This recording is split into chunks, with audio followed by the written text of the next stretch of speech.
for being here with us today, and then Lieutenant Governor Jeanette Nuñez for joining me. One of the most important things that we have been doing at the state level is advocating that all parents in the state of Florida have a choice when it comes to educating their children, whether that means to return to in-person instruction or continue with distance learning. And we now have over 60 school districts that are offering in-person instruction. The vast majority of parents have chosen in-person instruction, and we really appreciate everyone that's been involved in doing that. It's very important that parents have the choice to do it.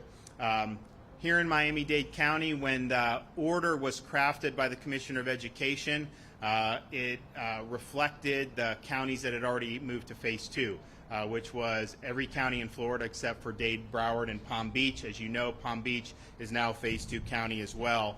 And so we've been working very hard and closely with the mayor here in the county, and have been very, very pleased to see the direction that this has gone in the county in terms of COVID-19 over the last 4 to 6 weeks.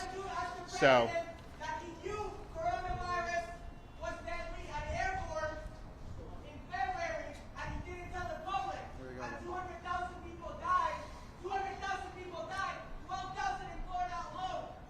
All right, so I think it's important when we were discussing, as we look to see as Miami-Dade continues to move forward, Miami-Dade County has, in my judgment, the best large urban school district in the country. And a lot of that is because you have a lot of great folks working day in and day out, the teachers, the administrators. You also have great leadership with Superintendent Carvalho. And I was really excited to see when I came and we met earlier that he provided me really phenomenal AP exam results in Miami-Dade County, just really off the chart. I think the results are, if you would have said 10 years ago, people said there's no way you would have been able to do this. And so it's really, really encouraging what they did in terms of the passing grades for Hispanics. It's an increase of 24 percentage points over the last many years. Amongst African Americans, 3 or higher on AP has increased by 25 percentage points. Again, these are really, really strong numbers, and I don't think that they probably have a peer anywhere in the country in terms of those numbers. And so today, understanding how important it is for parents to be able to have that choice, understanding the great work that's been done in Miami-Dade County over the last decade under the superintendent's leadership, and then also other leaders like Mayor Gimenez. We really want to make this a reality for all 67 counties, including Dade and Broward counties. And so today, I'm announcing that effective Monday, both Broward and Miami-Dade County will be moved into Phase 2. And of course, the most significant aspect of that is it really clears the pathway for in-person instruction to resume, of course, at the parents' discretion, and we want to continue to offer parents the ability to do remote learning if that's what they want to do.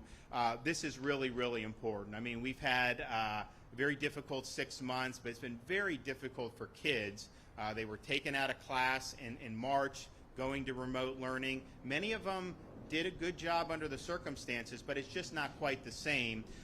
Being able to be back in with those teachers, with those mentors that really help their development, I think is absolutely critical, and that will now soon be a reality. And if you look at what's happened here in Miami-Dade County, today the reported positive rate for diagnostic tests was 4.87%.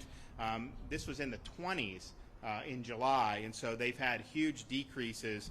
COVID positive hospitalizations have decreased by nearly 75% since the July peak, and new admissions to the hospital for COVID are down 82% since the July peak. And those individuals going to the emergency room with COVID-like illness symptoms, that's decreased by more than 80% since the peak on July 7th.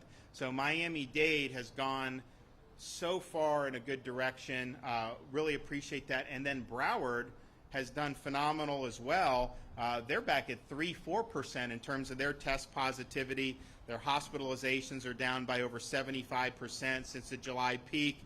Their daily admissions to the hospital for COVID positive individuals is down 85% from the peak. And then those going to the ED with COVID-like illness has decreased by more than 80%. And so that's really strong progress. I think Palm Beach also demonstrated that, and when they requested to go into phase 2, we were happy to do that. So we want to continue working together. I told both the mayor and the superintendent, we stand by ready to assist as you guys make this transition and provide parents with this really, really important choice to resume in-person schooling.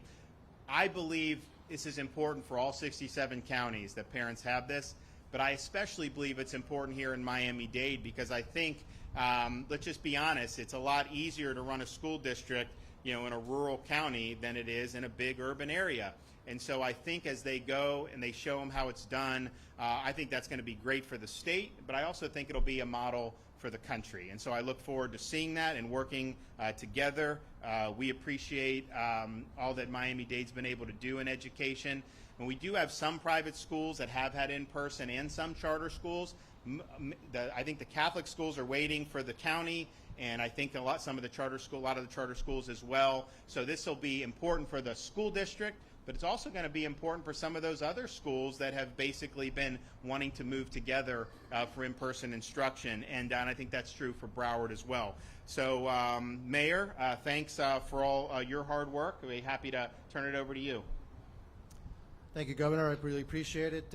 Thank you, Governor DeSantis, Lieutenant Governor Nuñez, for sharing the good news and next steps about moving Florida and moving us to a phase 2 and getting our people back to work. Before I say a few words about the county's reopenings, I want to also stress that today is the anniversary of 9/11, and I know that everybody who lived through that day carries a very heavy heart. However, those terrorist attacks also brought the best out of all of us. Our nation came together, showed the world our greatness as one nation under God. We came back stronger than ever.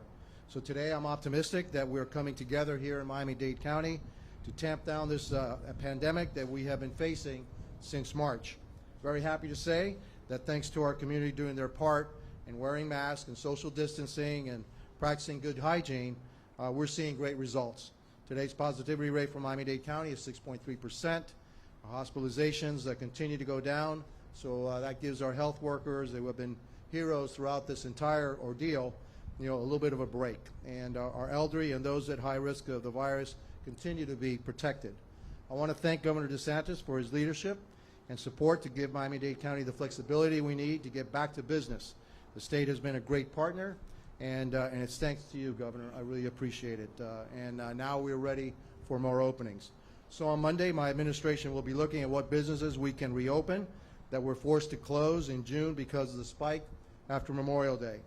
Those includes entertainment venues like movie theaters, bowling alleys, playhouses, and arcades operating at 50% capacity under strict rules to keep people safe.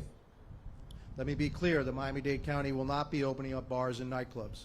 There are other parts of our state where opening bars is perfectly okay, fine, because they have very few cases of COVID-19. We're still not out of the woods yet, but we're getting closer. We must make all sure that take personal responsibility about protecting ourselves and others from catching this virus. So next week, we will be opening more outdoor venues like the zoo, as I mentioned on Monday. For this second phase of indoor openings, I will continue consulting with our medical experts to make sure that openings are done the right way. And I want to give time to those entertainment venues that qualify for opening a limited capacity to get ready. I will also be working with Superintendent Carvalho, as we have been for several months, to help the school system open with a hybrid model. And again, Superintendent, I'm looking forward to working closely with you. I know it's your call and also the school board's call. We'll have more details next week about those phase 2 openings. For now, I'm very pleased that our community is taking this virus very seriously by wearing masks and keeping and maintaining social distancing. That will be key to our future success.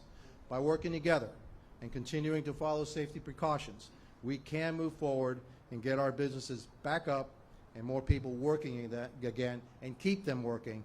And now I'll say a few words in Spanish. Buenas tardes. Gracias al gobernador DeSantis y vicegobernadora Nuñez por compartir con buenas noticias y próximos pasos para seguir abriendo nuestra economía. Antes de decir unas palabras sobre las reaperturas del condado, quiero subrayar también que hoy es el aniversario del 11 de septiembre y todos llevamos un peso grande en nuestro corazón. Sin embargo, esos ataques terroristas también sacaron lo mejor de todos nosotros. Volvimos más fuerte que nunca.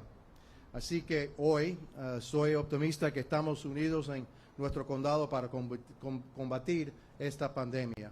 Gracias a nuestra comunidad practicando la distancia social, usando máscaras y lavándose las manos a menudo, estamos viendo grandes resultados.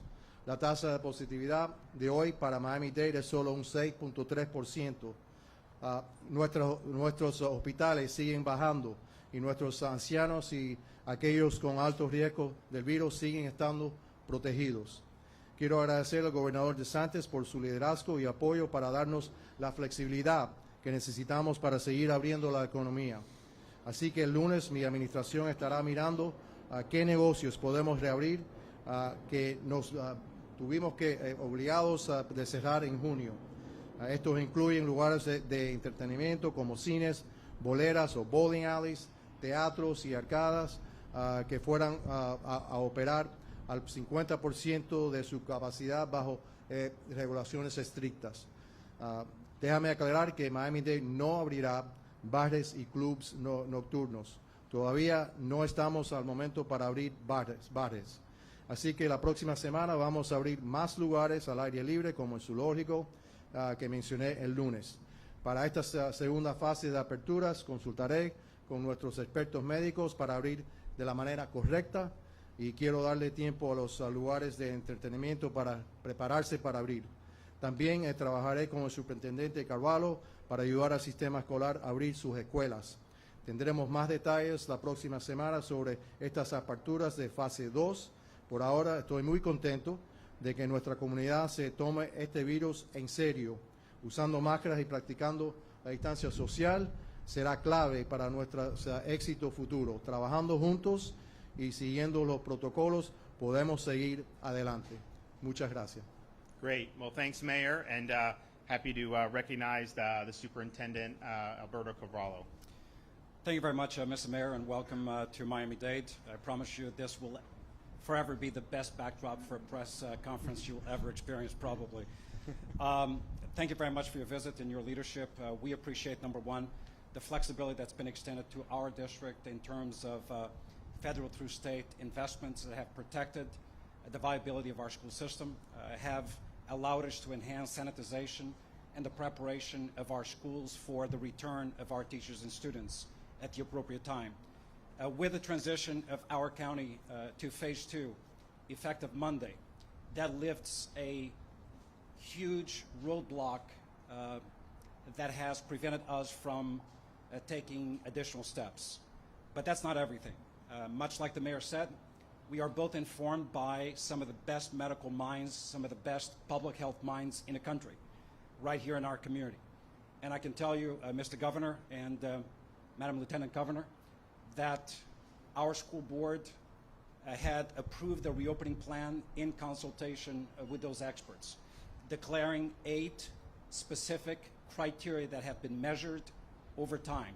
And we are happy to report at this point that every single one of those data points declared in the gating criteria for the reopening is being met, putting us in a position of having simultaneously a declaration of phase 2 with additional reopenings in the county, side by side with every one of the gating criteria recommended by our experts coming together within the timeline that I believe will allow us to reopen schools within the initially declared timeline. We had told this community that by September 30th we would make an announcement. I think we'll be able to make an announcement about the date before that, for that criteria is being met. Next week we're going into a special board meeting where these matters will be discussed. Next week we're also convening the medical experts to get a final recommendation and recognition of where the medical data stands today. So we are extremely encouraged by the downward trends that we have observed, and they are consistent with what the governor and the mayor declared. So lower positivity rate, lower than 10%, heading towards 5% and ultimately 3% over a 14-day period of time. Lower hospitalizations, lower use of ICU bedding, lower viral strength in the community. That's the total number of COVID-positive cases. Increased testing, but also an increased frequency of testing, but also swifter results.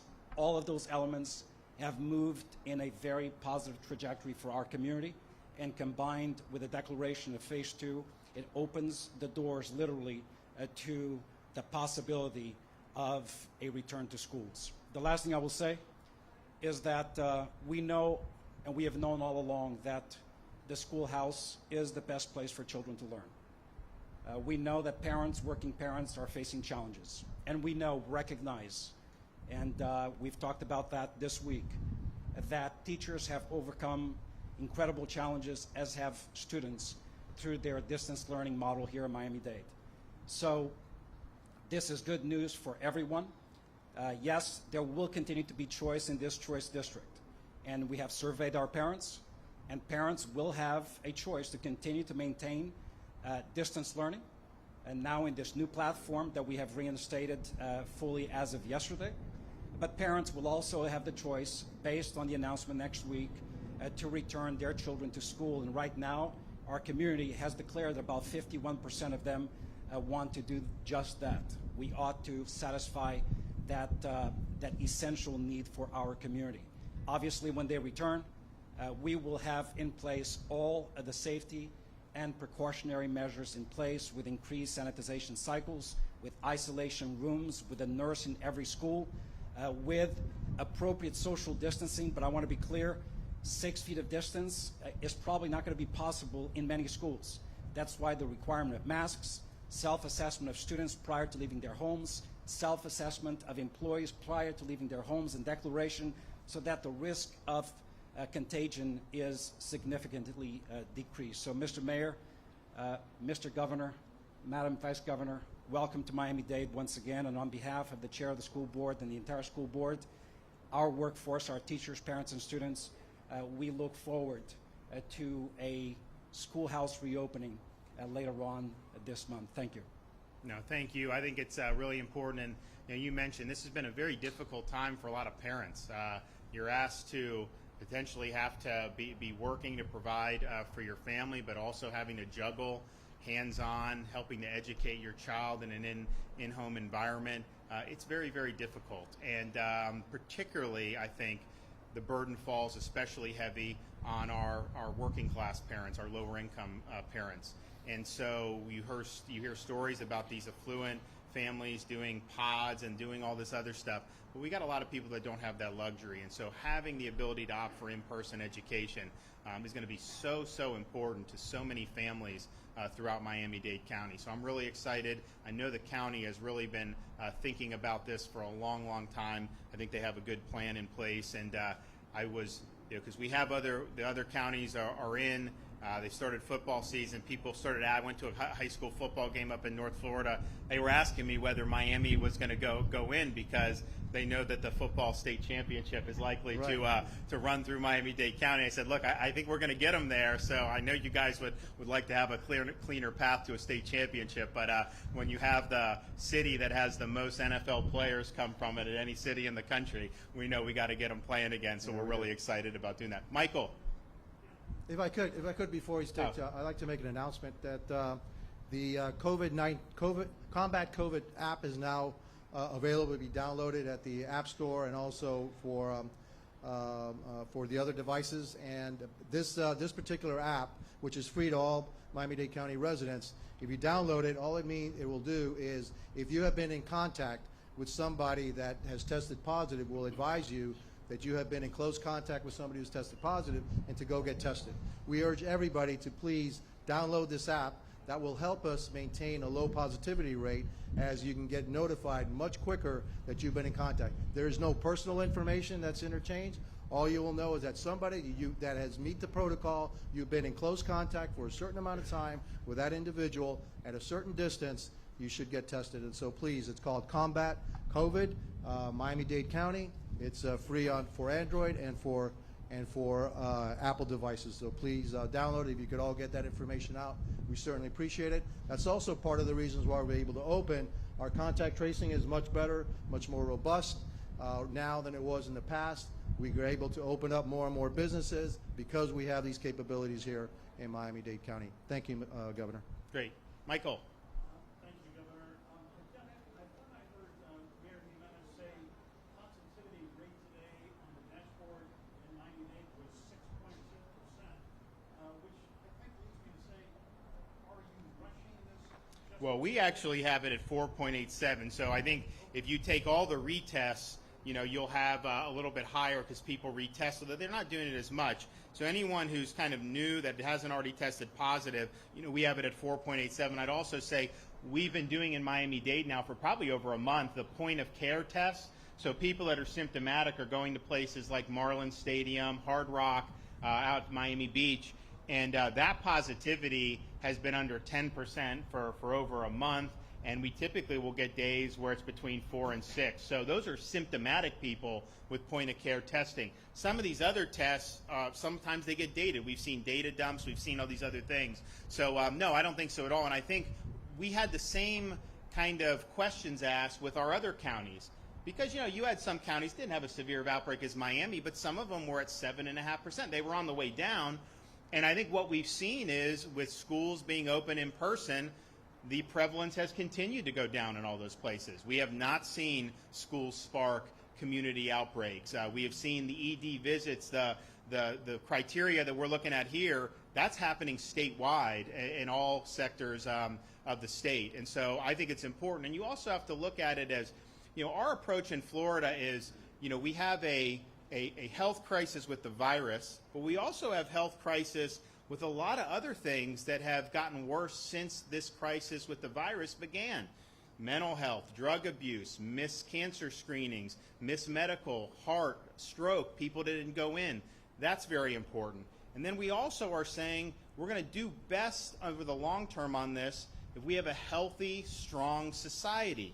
That means having a functioning economy. That means having a lot of things. But a school system is so important to so many communities that the costs of not having that are just so dramatic, and I think we're seeing that as we've had other school districts go in. And so I said it's more of a challenge when you have a big urban district, but I think that because Miami-Dade has been such a leader in on all facets of education, they're going to be able to get it done and get it done right. Yes, sir. There's an obituary today in the Miami Herald that to the family member someone lays the blame of the death of their loved one on stated policies and the president's policies. What are your thoughts about the people out there who have lost folks who are kind of going to the grave with grudges on the coronavirus? Oh, well, look, I think we've seen some heartbreaking stories. I mean, when you have folks who get sick and end up not only sick and hospitalized, but of course, when they pass away, it's even more tragic. And then doubling that, a lot of these deaths occurred in isolation because of worrying about having the virus spread in a hospital, nursing home. And so, this has been really, really difficult. What I did was, we focused a lot very early on protecting the most vulnerable in long-term care. And we had to do some tough policies. Some of them I think were common sense. Don't let hospitals send sick nursing home patients back in there because they can affect other folks, and you see how that's worked out when that's been tried. So we protected there, but we banned visitation because we were concerned about people bringing the virus in. But I can tell you, it's fine to do that for 2 weeks, a month, but as we started to get on, that brought a lot of pain and anguish to a lot of families. I mean, you have people, nothing to do with COVID, who pass away in a nursing home and never got to say goodbye to their loved ones. And so as we started to see that, I had to take a step back and say, okay, this is a legitimate human toll. This is loneliness, despair, and separating people from their families. We cannot say no to visitation for the loved ones. Now, you got to do it right. You got to be careful. So we created the task force. We did it. And now people are very, very happy. But I mean, I think seeing some of those folks who were separated, it's really, really tough because that is a result of us trying to take protective measures. But at the same time, I talk to family members who say, what, my mother's 95 years old and she's telling me I don't want to get COVID, but I want to see my family. It's important to me. And so we had to take action. So I think people have been through a lot, and I know it hasn't been easy for many people. Yes, sir. President Trump told Bob Woodward in early February that he understood that the coronavirus was more contagious and more deadly than he was telling the public. What did he tell you, and when did he tell you? He didn't really say anything. I mean, we started monitoring this in January. I called for the president to do the China travel ban before he did it. I think it was the right thing to do.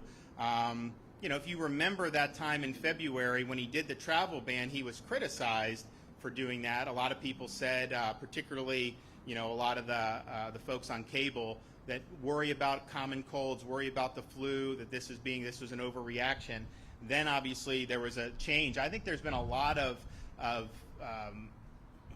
you've had some say this, that. Remember, the World Health Organization in January said it wasn't contagious, wasn't transmissible person to person. They tweeted that out the third week of January. You had other folks all through February in high positions in the U.S. government saying this is not anything that you should worry about. This is not something that's likely to affect the United States. You had people even the second week of March saying, go on cruises, just make sure that you sneeze into your elbow. So I think you've had a lot of people say a lot of different things, but I really think there was a legitimate uncertainty. What we tried to do in Florida is, we were testing everyone coming back. We had very limited tests because the CDC didn't handle that the way we wanted.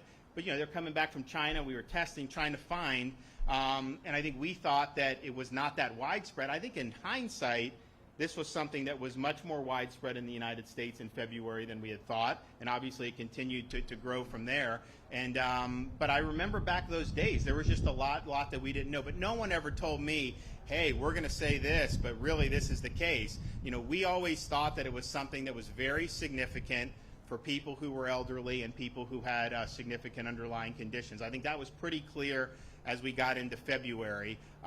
Wasn't as sure about everyone else, but I think the data has shown, that it's much less risk for people who are younger and healthy. So, but I think that was just people were trying to do the best things that they can do. But when he took action, I remember people were criticizing. They were saying, don't do it. They were saying it was racist to shut down travel from China, which was absurd. Of course you do it. I supported the European restrictions, but in hindsight, that didn't happen soon enough. It had already come in to the East Coast from Europe. So you do what you got to do on all those things. But I mean, we know so much more now than we did back then.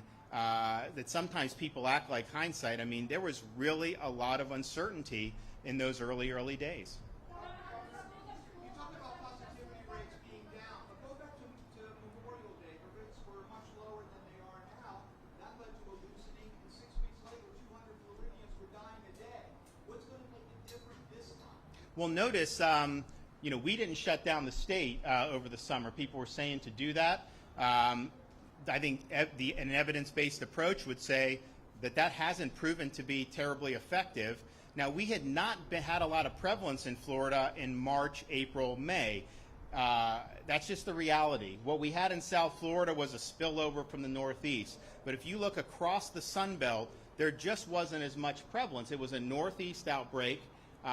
Some spilled to Florida and other parts of the country. Like New Orleans had the Mardi Gras. That was other people bringing it in. So then we had a widespread from coast to coast across the South increase in prevalence. Didn't close down, trusted people to make good decisions, and that curve has now shifted. So, but I don't think you can say that somehow we're in the same spot. We've basically had the same general policy in terms of protecting the elderly, supporting the hospitals, but keeping society going. Remember, Disney reopened at the peak of our infections, and what happened from there? It went down from that second week of July all the way until the present. So we're ready for what happens. Look, I hope we don't have the same type of wave that the Sun Belt had, but we're prepared. I mean, we have The personnel, when they needed it in Miami-Dade, we had healthcare personnel. When they needed medication, we had the medication. Obviously, we have a lot of testing capacity. That's without question. We had over 20 COVID-only nursing facilities that had been set up. Now, those census on those are very low, so we're likely going to kind of collapse some of those and streamline that. But that is all things that could happen that we can do going forward. And so that was, I think people should just think back to the 15 days to slow the spread. What was the stated objective of that? Was to slow the spread so that our hospital systems didn't get overwhelmed. No one thought that you could just somehow hide in a hole for 2 weeks and then the virus would disappear like we would do with a hurricane, wait till it passes and then come out. So we knew it was going to be something we were going to have to deal with. We were anticipating there to be more of a surge in the fall vis-a-vis summer, because that's just what people were saying. They thought that the virus would be more, more lively in the fall because people, their behavior. We didn't know, but we were ready for whatever. So you'll be ready going forward.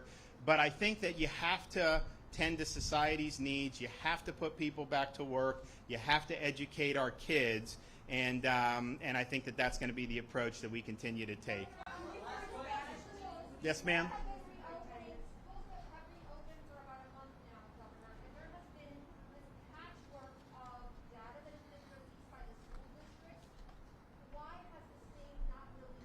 Every single day when you get the daily report, excuse me, when you get the daily report, you can see by age how every new positive case is broken out. So guess what? If you have from that, what is it, the 17 to 24 category that they have in Leon County or Alachua, and you see a lot of cases, well, guess what? Those are university students at FSU or UF. If you see them in lower age groups than that, then you know then it's going to be a K-12. But here's what I would say, what I would like them to they are looking at it. We've had very few cases compared to the number of students that have been in session. We've had about 1.2 million students that are in person learning. Obviously, when Miami comes, that's going to be a lot more. The number of positive tests that you've had over that time is such a minute part of that that the school districts are handling it, as they go. And so it's not like if a test is reported to the state that the state necessarily knows which school that came from. That's not the way it's going. But I can tell you this: the Commissioner of Education, I asked him to get as much data as we can. So he's gone to the Surgeon General. They've looked at it. Hopefully, we'll be able to have something that they can produce in a digestible format. But the fact is, the secondary transmission in our schools, and not just Florida, this is everywhere, is incredibly low. In fact, there just hasn't been as much secondary transmission. You'll have situations where someone will be symptomatic on like a bus, and then they'll quarantine all the kids on the bus. I don't think you need to do that, but when they're doing that, very few of those kids have tested positive who've been in these types of these isolations when they don't have symptoms. And so that's just something that I think has been the experience, not just throughout the United States, but I think that's been the experience throughout the world. And so that is why when you view something like this, it's different than what our instincts would tell us with an influenza, where the kids have the germs and they're passing it around. The fact is, kids being index cases and fueling secondary transmission, the data just doesn't support it as it currently stands. Yes, ma'am.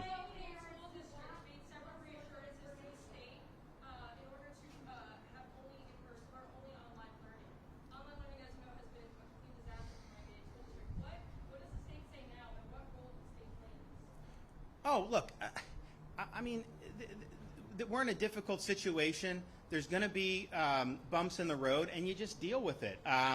And so I know it was frustrating, but you know what? They're working night and day to get it right. They're working to open the schools for in-person. And so I can tell you that whenever there's been an issue that needs to be addressed, the Commissioner of Education doesn't need to call the superintendent. Superintendent's already dealing with it.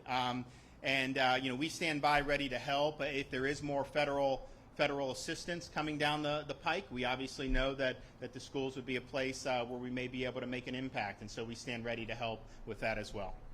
Wait. Someone who hasn't asked. Go ahead. Go ahead.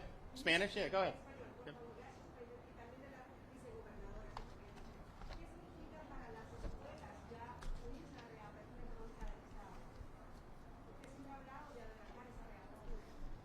Como hablamos ayer, nosotros tenemos un plan de reapertura de escuelas que es bien informado por expertos de salud pública y de medicina aquí en nuestra comunidad.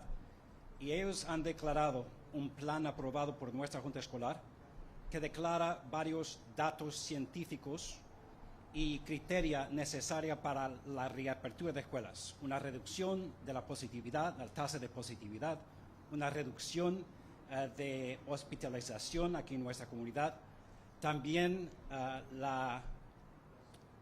un mejor proceso de tests y los resultados más rápidos.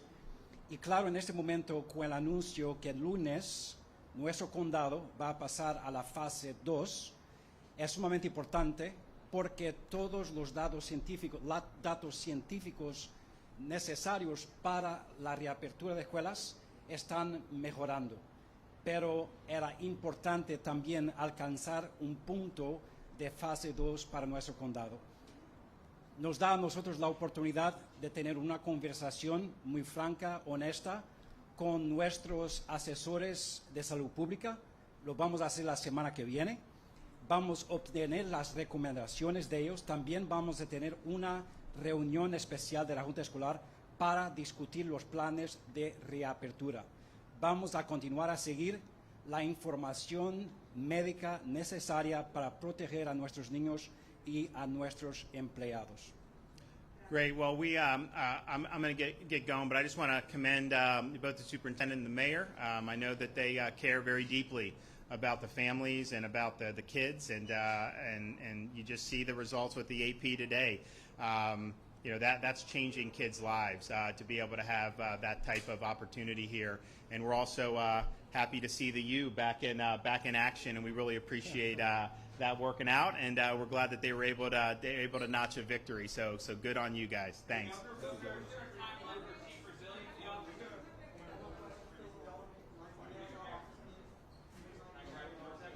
Yeah. Let's do it individually.